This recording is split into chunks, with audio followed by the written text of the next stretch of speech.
వాడికన్నా తెలియవద్దా మా అమ్మ ఎక్కడికి వెళ్తుంది? మరి వాళ్ళ అమ్మ వాళ్ళందరూ చెల్లెళ్ళు అందరూ వచ్చి అందరూ చక్కగా ఉంటారే, నేను ఒక్కదాన్ని ఎక్కువైపోయానా? నా ముఖం అంత అసహ్యంగా ఉందంట. నన్ను చూస్తే వాళ్ళకంటే బీపీ పెరిగిపోతుందంట. నన్ను చూస్తున్నంతలో అంత బీపీ పెరగాల్సిన వాళ్ళకి హార్ట్ అటాక్లు వచ్చి పడిపోతారంట, చచ్చిపోతారంట మొగుడు పిల్లలు. అంత ఇదిగా ఉన్నాను. నేనే పెంచాను కదమ్మా, నేనే పెద్దదాన్ని చేశాను కదమ్మా.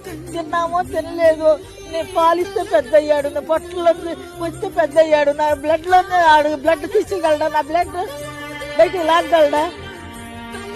చెప్పండి మీరు. నాకు కూతురు ఉంది, చచ్చిపోయిందమ్మా. మాది నెగిటివ్ ప్లేస్ విజయవాడ, చచ్చిపోయింది. అది ఉంటే నాకు అసలు ఈ తిప్పలు ఉండేవి కాదు, నేను అక్కడికే వెళ్ళిపోయేదాన్ని. దీనికి ఒక చట్టం తీసుకురావాలమ్మా. ఏ కొడుకు కూడా ఇలాంటివి చెయ్యకూడదు. ప్రతి ఒక్క కొడుక్కి చెప్తున్నాను.